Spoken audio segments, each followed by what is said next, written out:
The National Weather Service in Upton, New York has issued a severe thunderstorm warning for Westchester County in southeast New York until 1:15 p.m. At 12:23 p.m., National Weather Service Doppler radar indicated a severe thunderstorm capable of producing quarter-size hail and damaging winds in excess of 60 miles per hour.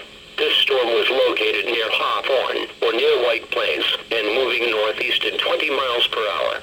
Other locations in the warning include but are not limited to Mount Kisco and Bedford. Repeating, a severe thunderstorm warning has been issued until 1:15 p.m. for the following county: Westchester County, New York.